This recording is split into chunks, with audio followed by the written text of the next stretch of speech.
नमस्कार दोस्तों, स्वागत है आपके अपने YouTube चैनल संस्कृत अड्डा पर। दोस्तों, आज की जो वीडियो इसमें हम करेंगे संस्कृत प्रैक्टिस सेट में संस्कृत की परीक्षाओं से संबंधित 50 जो है महत्वपूर्ण क्वेश्चनों को, जो आपके आगे आने वाले एग्ज़ाम के लिए महत्वपूर्ण रहेंगे, चाहे आप इसमें किसी भी संस्कृत के एग्ज़ाम की तैयारी कर रहे हैं। तो सभी क्वेश्चन यहाँ पर ये महत्वपूर्ण है, और अगर आपने हमारी इससे पहले वाली वीडियो नहीं देखी है तो उसे आप आई बटन पर क्लिक करके देख सकते हैं, या फिर हमारे चैनल की जो प्लेलिस्ट है वहाँ पर जाकर आप अभी तक के जितने भी वीडियो हैं आप देख सकते हैं। और वीडियो शुरू करने से पहले अगर आपने अब तक हमारे चैनल को सब्सक्राइब नहीं किया तो सब्सक्राइब कर ले, और साथ में घंटे वाले कोने से दबाकर आप ऑल पे क्लिक जरूर कर लीजिएगा, जिससे आपको हमारे आने वाली जो वीडियो उसकी नोटिफिकेशन मिलती रहेगी। और दोस्तों, वीडियो को लाइक, कमेंट और शेयर जरूर कीजिएगा। और आप हमारा जो दूसरा चैनल है रीडिंग राउट्स के नाम से, इसे भी सब्सक्राइब कर सकते हैं, क्योंकि जो भी कोई नई वैकेंसी या उससे संबंधित महत्वपूर्ण अपडेट आती है तो वो जो हम इस चैनल पर डालते रहते हैं। और इसका जो लिंक है आपको इस वीडियो के डिस्क्रिप्शन में मिल जाएगा, या फिर जो आप रीडिंग राउट्स नाम से जो सर्च करके भी हमारे चैनल पर पहुंच जाओगे और सब्सक्राइब कीजिएगा। तो हमारा जो यहाँ पर पहला जो क्वेश्चन है, ये वाजसनेयी जो माददेन संहिता इससे संबंधित है। तो इस संहिता का जो संबंध है ये इनमें से किससे है, और इसका जो यहाँ पर संबंध है ये शुक्ल जो यजुर्वेद है वहाँ से है। और ये जो यजुर्वेद है इसका प्रतिपाद्य विषय यज्ञिक या कर्मकांड है, और इसके ऋत्विक का नाम है अथर्ववेद। यजुर्वेद संहिता के मुख्य देवता वायु और आचार्य वेदव्यास के शिष्य वैशंपायन हैं। महाभाष्य, चरणव्यूह एवं पुराणों के अनुसार यजुर्वेद की 100, 101, 109, 86 आदि शाखाओं का हमें पता चला है। और यजुर्वेद संहिता यजुषों का संग्रह है। यजुर्वेद का अर्थ होता है यजुषाम वेद हैं, और यजुष इसका अर्थ है इज्जत यानी इति यजु, अर्थात जिन मंत्रों से यज्ञ आदि किए जाते हैं। अनियत अक्षरावसान है यजु, अर्थात जिसमें अक्षरों की संख्या नियत न हो। इसके अतिरिक्त गद्यात्मक हो यजु, एम शेष यजु, शब्द का भी यही यहाँ पर अर्थ है, गद्य इसको माना गया है। और दो जो भाग है इसमें से बांटा गया है शुक्ल और कृष्ण में। जो शुक्ल जो यजुर्वेद है इसमें आती है आपकी वाजसनेयी या माददेन और कर्णव शाखा। तो वाजसनेयी या फिर माददेन और कर्णव शाखा आपकी ये शुक्ल जो यजुर्वेद है इसमें आती है। और तैत्तिरीय, मैत्रायणी, कठ और कपिस्थल जो शाखा है ये आपकी कृष्ण जो यजुर्वेद है इसमें आती है।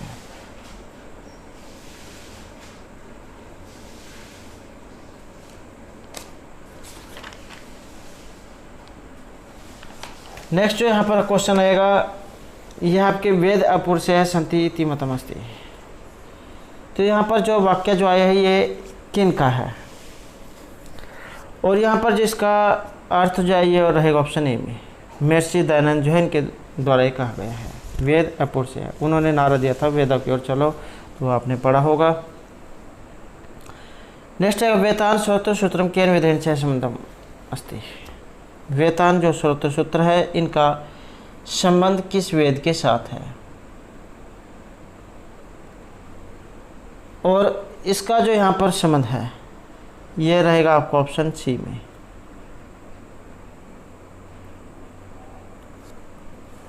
तो अथर्ववेद जो है उससे संबंधित है। अथर्वा ऋषि जो है इनके नाम पर इसका नाम पड़ा था ये अथर्ववेद। और अन्य नाम जो कई बार एग्जाम में पूछे गए हैं, असीर संवेद, ब्रह्मवेद, भैष्यवेद, छंदवेद और महिवेद। ऋत्विक का नाम है इसका ब्रह्मा। और ये व्यात्यान सूत्र आपके अथर्ववेद में है। कौशिक, गृहसूत्र ये भी आपके अथर्ववेद में है। और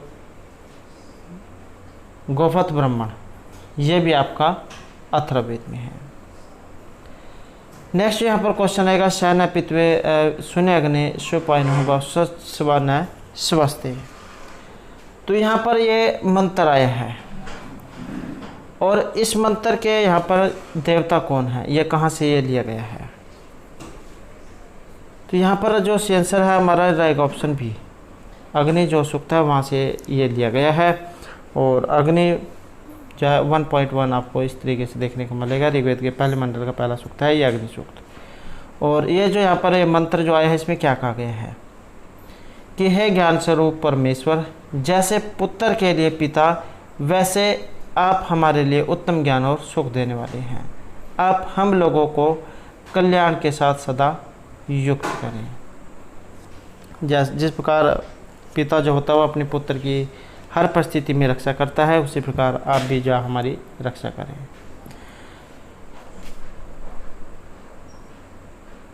नेक्स्ट जो यहाँ पर क्वेश्चन हमारा मुंडक उपनिषद से। ये जो आपका मुंडक उपनिषद जो है इससे वेद से संबंधित, ये किस उपनिषद से लिया गया है? मुंडक उपनिषद, मांडुक्य उपनिषद और प्रश्न उपनिषद, इन सभी का जो संबंध है ये अथर्ववेद से है। नेक्स्ट है षड्विंश ब्राह्मण इति ग्रंथ किन वेदेन से संबद्ध अस्ति। षड्विंश ब्राह्मण जो है ये किस वेद से लिया गया है? पंचविंश ब्राह्मण, षड्विंश ब्राह्मण, छांदोग्य ब्राह्मण, सामविधान ब्राह्मण, आर्षेय ब्राह्मण, देवताध्याय ब्राह्मण, संहिता उपनिषद ब्राह्मण, वंश ब्राह्मण और जैमिनीय ब्राह्मण। तो ये सभी के सभी सामवेद जो है वहाँ से लिए गए हैं, तो सामवेद से संबंधित है। नेक्स्ट हमारा क्वेश्चन रहेगा तवलकार से।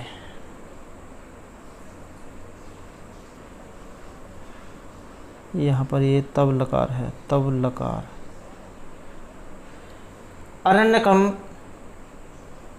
केन वेदेन से संबंधम अस्ति। ये जो तवलकार जो अरण्यक है इसका संबंध किस वेद से है?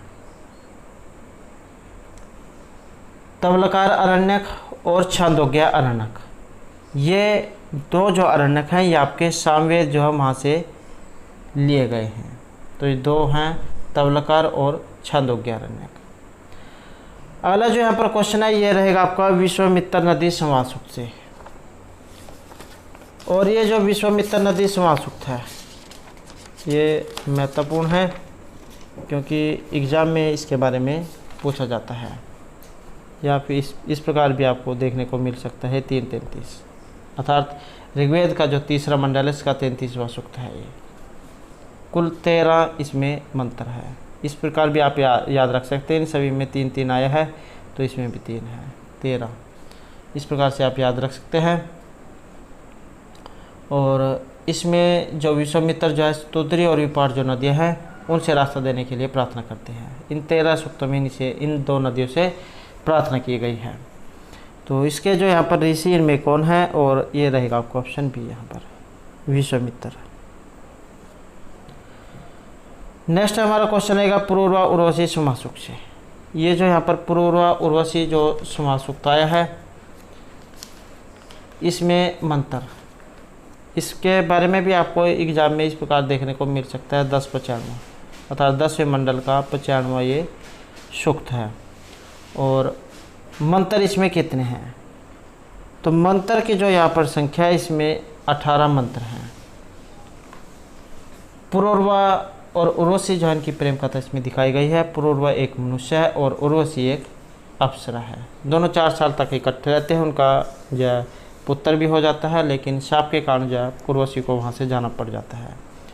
तो इस प्रकार से ये अलग हो जाते हैं और इसी का इसमें वर्णन दिखाया गया है।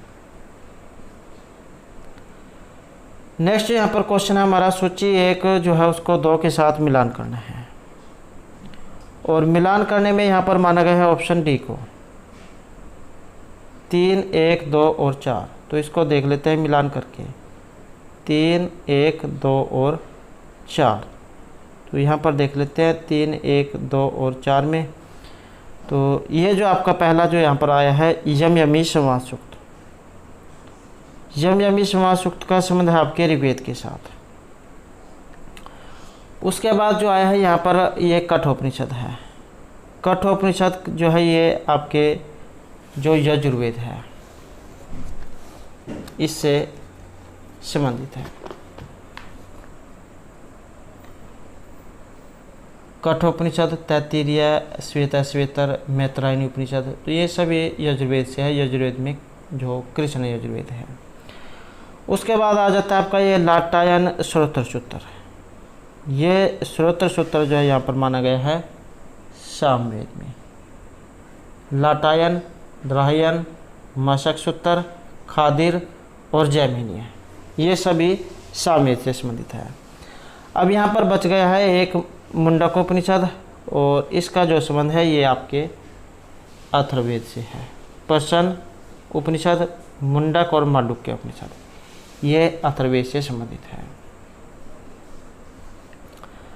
नेक्स्ट यहाँ पर क्वेश्चन है अधस्त ने सुकाया ग्रंथ है कल्प वेदांग अंतर्गत अस्ति। कल्प जो वेदांग है इसके अंतर्गत वेद के जो अंग 6 माने गए थे, उनमें से एक है ये कल्प। शिक्षा, कल्प, व्याकरण, निरुक्त, ज्योतिष और छंद। तो 6 जो है इनमें से एक है ये कल्प वेदांग और इसके अंतर्गत आता है। तो कल्प वेदांग जो है इसके अंतर्गत यहाँ पर इसमें रहेगा ऑप्शन ए है, पराशर गृहसूत्र। ये जो आपका यजुर्वेद जो है इसकी दो शाखाएं थी, कृष्ण और शुक्ल। तो आपका जो ये शुक्ल जो यजुर्वेद है इसमें ये गिना गया है।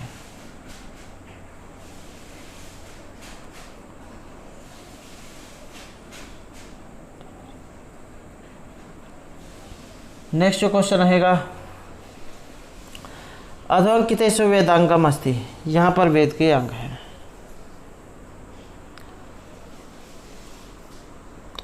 और इसमें जो रहेगा ऑप्शन सी है मानव शूलसूत्र, क्योंकि यजुर्वेद की जो 2 शाखाएं हैं, शुक्ल यजुर्वेद और कृष्ण यजुर्वेद, और कृष्ण यजुर्वेद की आगे 5 है, ये बोधायन, अपस्तम, सत्यसार, मानव काठक।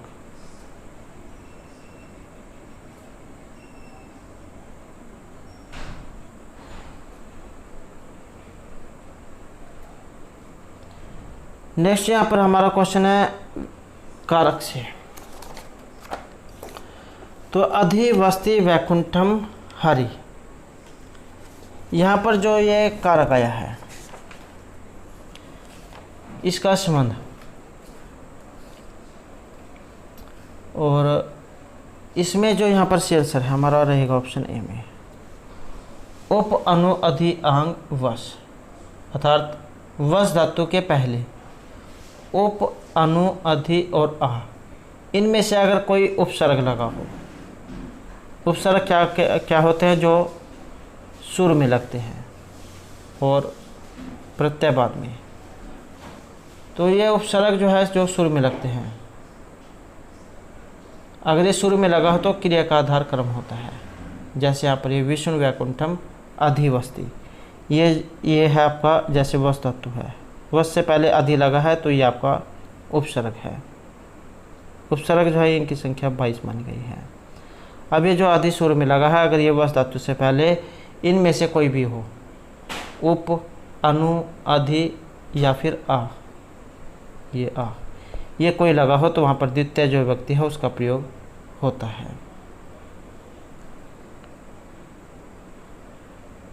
विष्णु जब वैकुंठ में निवास करते हैं।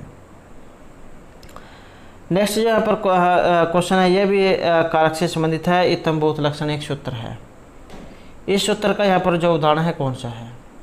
जिस लक्षण या चिन्ह से किसी व्यक्ति या वस्तु का ज्ञान होता है तो उस लक्षण बोधक शब्द में तृतीय व्यक्ति का प्रयोग होता है। जैसे जटा बिताप से, जटाओं से कोई तपस्वी मालूम पड़ता है, या आपके कोई जैसे कोई मांगने वाला है, या किसी ने जो ऑरेंज कलर वाले जो कपड़े हैं वो धारण कर रखे हैं, तो आप ये सोचते हैं कि कोई ये साधु महात्मा है।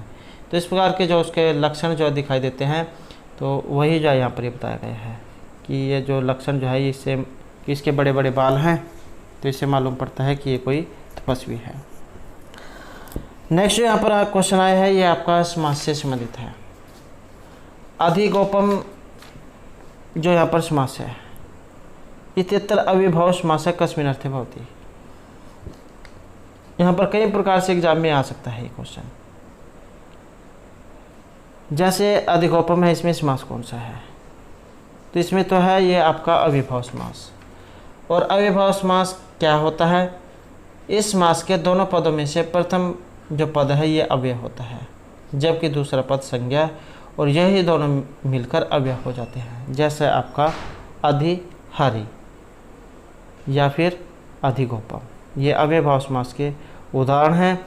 और यहाँ पर किस अर्थ में इसका प्रयोग हुआ है, और इसका रहेगा ये विभक्ति अर्थ में। और सूत्र अव्यय, तो ये आपका यहाँ पर ये सूत्र है अव्ययभाव समास है।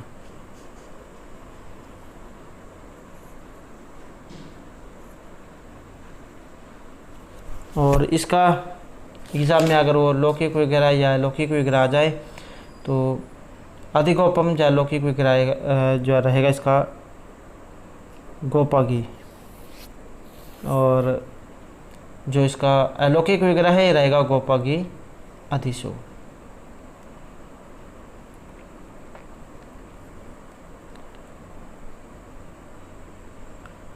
नेक्स्ट है यहाँ पर व्याधिकरण बहुब्रीहि समास की ज्ञापकम। व्याधिकरण बहुब्रीहि समास,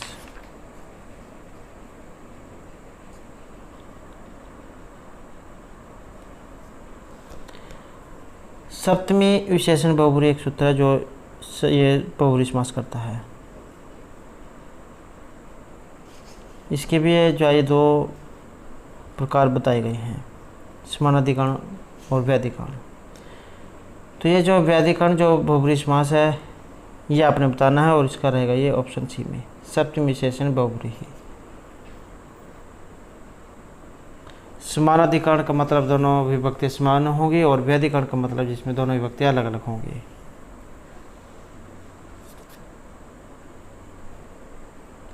नेक्स्ट है वर्णनाम अतिशयता से निधि का भवति।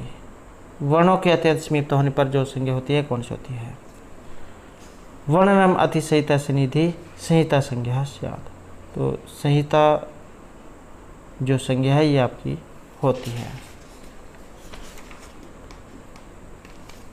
और कतकत्वतु जो निष्ठा सूत्र है उसके द्वारा निष्ठा संज्ञा होती है। शेषो घ्या सखी सूत्र के द्वारा घी संज्ञा, और अलो अंत्यात पूर्वोपधा सूत्र के द्वारा उपधा संज्ञा। नेक्स्ट यहाँ पर क्वेश्चन है निम्नलिखितेषु कस्य स्वर्ण संज्ञा स्वर्ण नाम स्थान संज्ञा भवति। तो स्वर्ण नाम स्थान संज्ञा यहाँ पर होगी, और स्वर्ण नाम स्थान संज्ञा जो ये होगी आपके ऑप्शन सी की। सी स्वर्ण नाम स्थान एक सूत्र है जिसे ये संज्ञा होती है। नेक्स्ट यहाँ पर हमारा क्वेश्चन है ये निमित्तात् कर्मयोगी इत्यत्र योग शब्द से भट्टोजी दीक्षित मते का अर्थ है। निमित्तात् कर्मयोगी, और या फिर अगर कारक में देखें तो इसमें विभक्ति कौन सी होती है? निमित्तात् कर्मयोगी जो इसके योग में सप्तमी विभक्ति का प्रयोग होता है। ये भी क्वेश्चन बहुत बार एग्जाम में पूछा जाता है कि जिस, और वार्तिक जाहिर रहेगा कि जिस फल की प्राप्ति के लिए कोई क्रिया की जाती है तो वह फल यदि उस क्रिया के क्रम से युक्त हो तो उसमें सप्तमी विभक्ति होती है। जैसे चर्मणि द्वीपिनम हंति, या फिर दंते और हंति कुंजरम। तो यहाँ पर जो इसका अर्थ जो लिया गया है ये आपके संयोग समास संबंध से लिया गया है। नेक्स्ट क्वेश्चन है हमारा अधिरामे भो इत्यत्र अधि शब्द से कर्म प्रवचन संज्ञा विधायक सूत्रम अस्ति। इसमें ये जो शब्द है इसमें अधि की कर्म प्रवचन संज्ञा करने वाला जो सूत्र है कौन सा है? और इसमें रहेगा ऑप्शन ए ये अधीश्वरे स्वस्वामी भाव संबंधी अधिकर्म प्रवचन है संज्ञा स्यात्।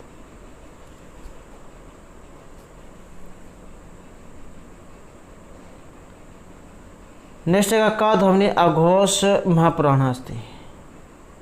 यहाँ पर इनमें से कौन सी ध्वनि है जो ये अघोष महापुराण है? और बहुत से क्वेश्चन यहाँ से इसमें निकल के आते हैं। जैसे आपका पूछा गया है अघोष, सीधी सी आपने याद रखना है अघोष जो होता है इसमें आपका पहला और दूसरा जो अक्षर है इसका प्रयोग होगा। पहला दूसरा अक्षर जो आपके क्वरग चवर्ग टवर्ग त्वर्ग और पोरग है। तो इसमें देख सकते हैं आप ये पहला या दूसरा अक्षर इसमें कौन सा है। तो इसमें पहला या दूसरा अक्षर जो है ये आपका जो छ जो है इसमें प्रयोग हुआ, च छ, और सभी में जो है इससे अलग है। और अगर इससे अलग पूछ ले जाए या घोष है इसकी जगह, अगर ये खाली जो है घोष आ जाए, अगर इसकी जगह घोष आ जाए तो घोष जो है उसमें इससे अगले अक्षर आ जाते हैं, तीसरा, चौथा और पांचवा। उसके बाद जाइए फिर यहाँ पर हो जाएंगे, ये फिर उसके बाद ये सारे हो जाएंगे। और अगर अलप्राण आ जाए, अलप्राण में आ जाते हैं आपके तीसरा, पहला, तीसरा और पांचवा। और जो महाप्राण है इसमें आ जाता है दूसरा और चौथा। और जो उदात्त अर्धात स्वरित जो इसमें आपके जितने भी ये स्वर हैं वे आ जाते हैं। नेक्स्ट है यहाँ पर ग्रीम नियम के अनुसार संस्कृत से क तापायती ध्वनि जर्मन भाषा में बदल जाएंगी। ये जो ध्वनियाँ हैं ये जर्मन भाषा में किस शब्द में बदल जाएंगे, किस अक्षर में बदल जाएंगे। तो यहाँ पर इसका जो माना गया है हमारा ये रहेगा ऑप्शन बी में। अगला अक्षर जो इनको ये हो जाता है क ख त थ प फ। नेक्स्ट रहेगा संस्कृत भाषा इनमें किस प्रकार की है। संस्कृत जो यहाँ पर भाषा है ये आपके जो श्लिष्ट योगात्मिका, श्लिष्ट योगात्मिका आपकी भाषा यहाँ पर ये मानी गई है।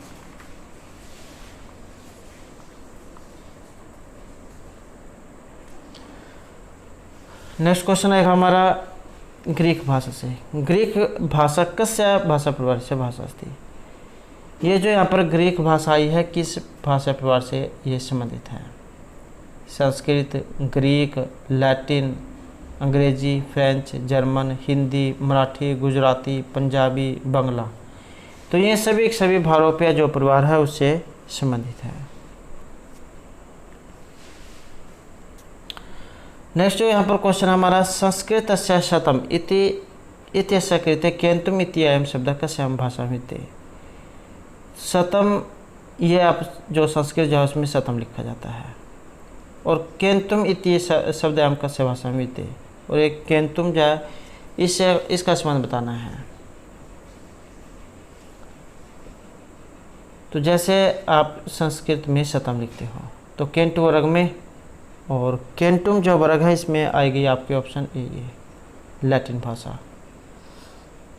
लैटिन में केंटुम लिखा जाता है।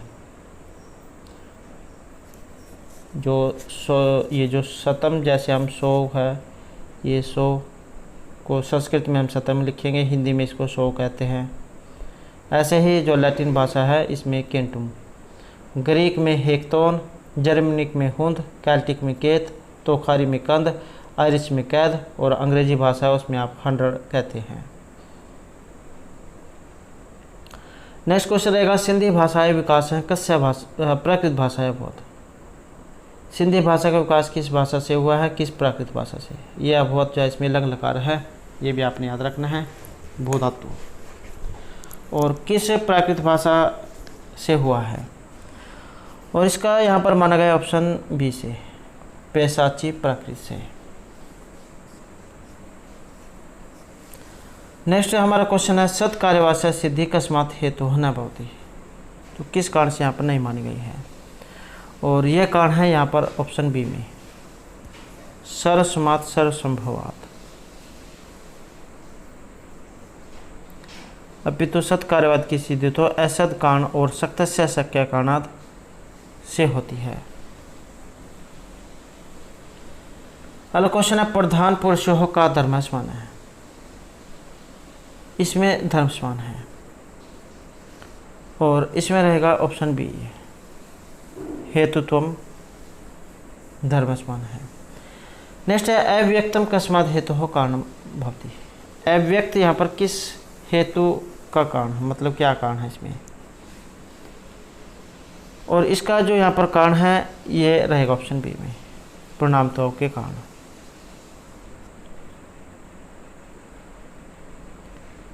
अगला क्वेश्चन रहेगा हमारा प्रकृति और पुरुष से। ये जो प्रकृति और पुरुष है,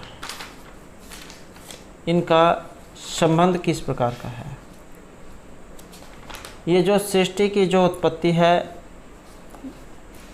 ये प्रकृति और पुरुष जो है इनके संयोग से चली आ रही है, और यहाँ पर इनका जो संबंध है ये अंधे और लंगड़े के समान माना गया है।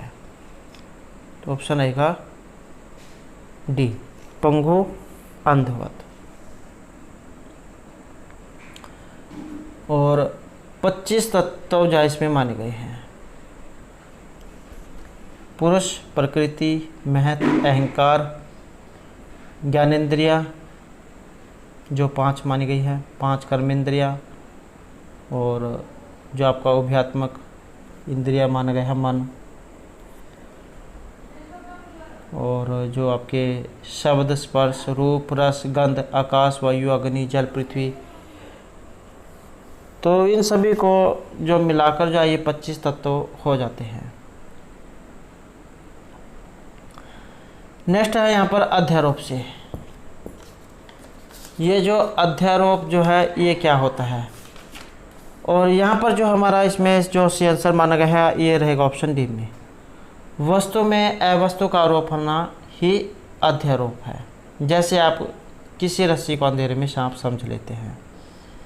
असर्वभूतायाम रज्जो सर्पारोप वस्तु ने अवस्तुरोप अध्यारोप, कि कभी जब सर्प भाव को न प्राप्त होने वाली रस्सी पर सर्प के आरोप के समान वस्तु पर अवस्तु का आरोप समझ लिया जाता है, तो वही अध्यारोप है।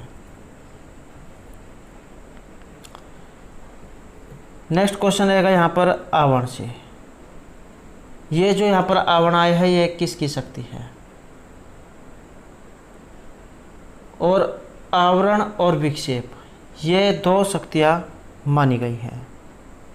तो ये अज्ञान जो है इसकी 2 शक्तियाँ मानी गई है, आवरण और विक्षेप। आवरण इसका अभावात्मक पक्ष है, जबकि विक्षेप भावात्मक पक्ष है। आवरण का अर्थ है अधिष्ठान के ज्ञान को आवृत कर लेना, जबकि विक्षेप का अर्थ है अधिष्ठान के स्थान पर अध्यस्त पदार्थ को प्रस्तुत कर देना। तो इस प्रकार से यह क्वेश्चन एग्जाम में आ जाता है। आवरण की शक्ति कितनी है? तो ये अज्ञान की शक्तियाँ 2 हैं, आवरण और विक्षेप। नेक्स्ट है वेदांत सारम लिंग शरीर का गणना भवती। सदानंद का जो रचित है वेदांत सार, इसमें लिंग शरीर में किसकी गणना नहीं होती है, और यहाँ पर गणना नहीं हुई है, तो इसमें रहेगा आपका ऑप्शन डी है। आकाश जो है ये इनमें नहीं है। और लिंग शरीर की उत्पत्ति या 17 जो तत्व है इनसे मानी गई है। 5 ज्ञानेंद्रिया, 5 कर्मेंद्रिया, 5 वायु, बुद्धि और मन को। 5 ज्ञानेंद्रिया जैसे श्रोत्र, त्वक, चक्षु, जान, घ्राण, जिह्वा। 5 कर्मेंद्रिया, वाक, पाणिपात, पायु, उपस्थ। 5 वायु, प्राण, अपान, व्यान, उदान, समान।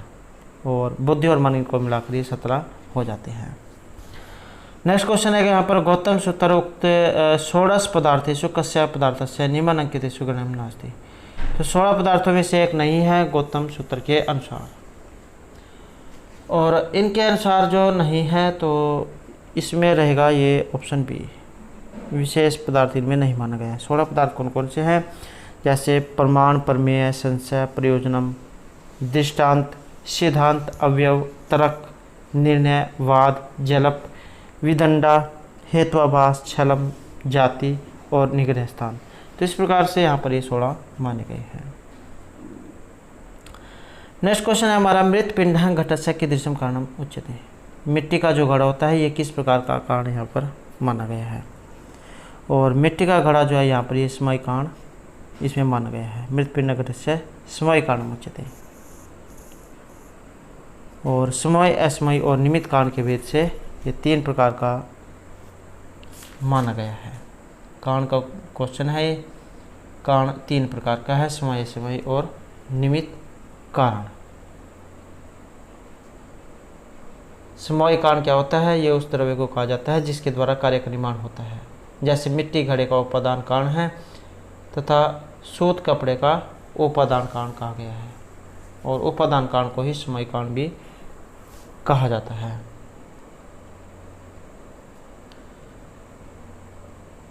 और असमवायी कांड ये उस गुण या कर्म को कहा जाता है जो उपादान कांड में संवेद रहकर कार्य की उत्पत्ति में सहायक होता है।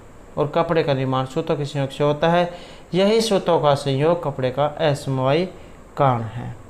और निमित्त कांड ये उस कांड को कहा जाता है जो द्रव्य से कार्य उत्पन्न करने में सहायक होता है, जैसे कुम्हार मिट्टी से घड़े का निर्माण करता है, इसलिए कुम्हार ही घड़े का निमित्त कांड है। इसी प्रकार आप जुलाहा जो सूत से कपड़े का निर्माण करता है वो भी निमित्त कांड है। कहने का मतलब है कि जो व्यक्ति काम कर रहा है वो यहाँ पर इसमें निमित्त कांड है। नेक्स्ट है यदा चक्षुरादिना घट रूपादिकम गृह्यते तद अन्य इंद्रियार्थ सन्निकर्षक है। सन्निकर्ष जो है उसका यहाँ पर एक क्वेश्चन है। और सन्निकर्ष जो है ये 6 प्रकार के माने गए हैं। संयोग, सूक्ष्म समवाय, सूक्ष्म समेत समवाय, समवाय समेत समवाय और विशेषण विशेष्य भाव सन्निकर्ष। और यहाँ पर जो इसमें माना गया है ये आपका ऑप्शन से रहेगा सूक्ष्म समवाय। इंद्रिय का वस्तु से एक माध्यम के साथ संपर्क, जैसे आँख से घटतव या घड़े के लाल रंग का संपर्क होना। नेक्स्ट है जीवित शरीर में से आत्मकम इत्यत्र प्राण आदिमत्वात् कीदृश हेतु, ये किस प्रकार का हेतु है। और जीवित शरीरम से आत्मकम, और ये जो यहाँ पर माना गया है ऑप्शन बी में केवल व्यतिरेकी में।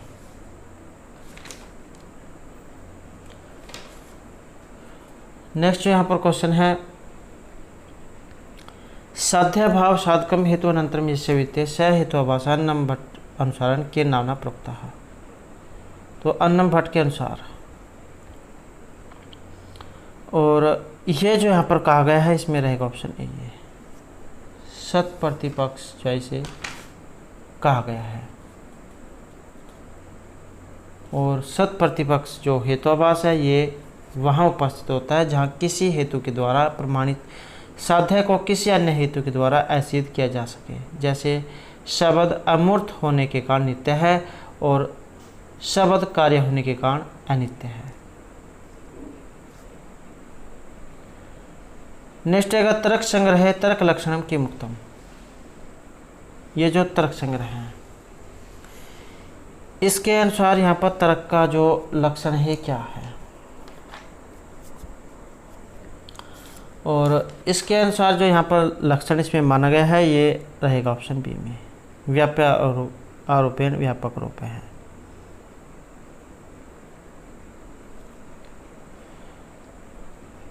नेक्स्ट है अभाव प्रत्यक्ष से अन्नम भट्ट अनुसारेण का सन्निकर्ष अंगीकृत है। तो यहाँ पर कौन सा सन्निकर्ष माना गया है अभाव प्रत्यक्ष में, और इसमें रहेगा ऑप्शन ए विशेषण विशेष्य भाव सन्निकर्ष, अभाव का प्रत्यक्ष होना, अभाव अप्रत्यक्ष, जैसे भूतल रूपी विशेष्य के माध्यम से घड़े के अभाव रूपी विशेषण का प्रत्यक्ष होना। तो अभाव का प्रत्यक्ष ये विशेषण विशेष्य भाव सन्निकर्ष है। नेक्स्ट है गंधत्वम कस्य लक्षणम, गंध वाली होना यहाँ पर ये किन का लक्षण माना गया है, और गंध वाली होना जो है यहाँ पर ये पृथ्वी जो है इनका लक्षण है। तर्क संग्रह जो वहाँ से ये लिया गया है। नेक्स्ट जो यहाँ पर क्वेश्चन आएगा कविराज मुकुट अलंकार हीरा मामल देवी कश्यप पितरो। तो यहाँ पर ये हीर और मामल देवी इनके बारे में पूछा गया है, ये इनमें से माता और पिता किनके हैं। तो ये जो श्री हर्ष जो है इनके पिता श्री हीर और माता का नाम है मामल देवी। काशी में इनका निवास स्थान माना गया है, गढ़वाल वंश से संबंधित, और विजय चंद्र जो उनकी सभा पंडित माने गए हैं। नेक्स्ट है यहाँ पर अधस्तनम युग्म नाम समचीन तालकाम चुनौत। यहाँ पर ये सही तालिका जो आपने इसमें बतानी है कि कौन सा इसमें मिलान में है, और इसमें माना गया है ये ऑप्शन बी को। अब इसमें देख लेते हैं 3, 4, 1 और 2।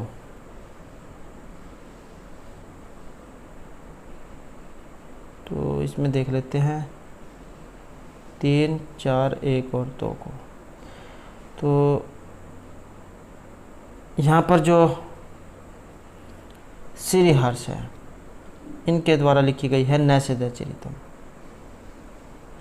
और जो ये नैषधीय चरित है राजा नल और जो दमयंती जो है इनकी जो प्रेम कथा इसमें दिखाई गई है 22 सर्ग और 2830 श्लोक है। और जो आई है आपका ये दंडी के द्वारा लिखा गया है 10 कुमार चरित, और ये गुणाढ्य की जो वृत्त कथा इसका आधार ग्रंथ है।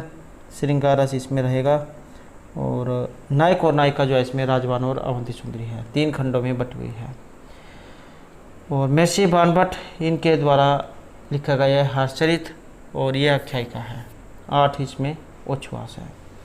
और जो रह गया आपका विशाखादत्त जो आपका ये जो मुद्र राक्षस इनके द्वारा लिखा गया है, और इसमें अंकों की संख्या है 7। चाणक्य इसमें नायक हैं, और जो प्रतिपक्ष जो है अर्थात खलनायक उसमें ये राक्षस है, प्रतिनायक राक्षस। नेक्स्ट रहेगा 10 कुमार चरित से नायिका का है। ये जो 10 कुमार चरित जो है 10 से दंडी, 10 से 10 कुमार चरित। तो इसके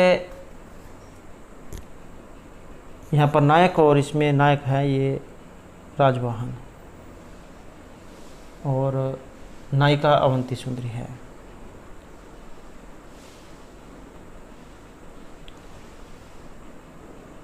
दस राजकुमार जो उनके बारे में इसमें बताया गया है।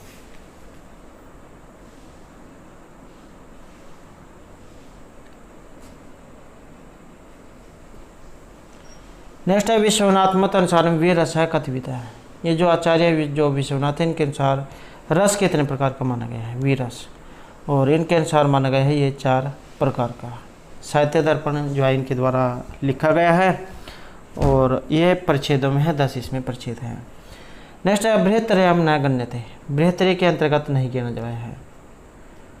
तो बृहत्तरी में कौन सा इनमें नहीं आता है, और इसमें यहाँ पर रहेगा ऑप्शन बी। रघुवंश जो है ये आपका बृहत्तरी में नहीं आता है। बृहत्तरी में आएंगे आपके किरातार्जुनीयम जो भारवी के द्वारा रचित है, शिशुपाल महर्षि माघ, और नैषधीय चरित श्रीहर्ष के द्वारा जो रचित है। और ये जो आपका बृहत्तरी के अलावा जो पूछा जाता है ये आपका लघुत्रयी जब पूछा जाता है। लघुत्रयी में आता है आपका ये रघुवंश, कुमार संभव और मेघदूतम। नेक्स्ट है गद्य काव्यम नास्ति। यहाँ पर एक गद्य काव्य इनमें नहीं माना गया है, और गद्य काव्य इसमें कौन सा नहीं है, और ये रहेगा बुद्धचरित।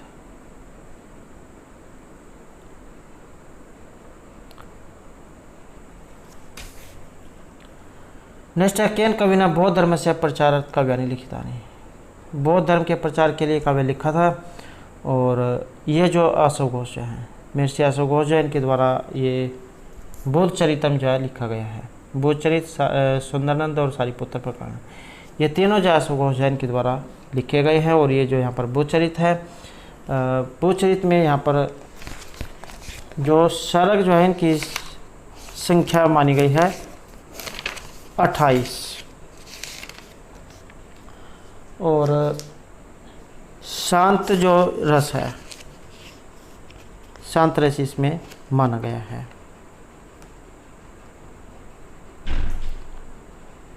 सुंदरानंद जो है इसमें आपके 18 सर्ग हैं, इसमें भी शांत रस है।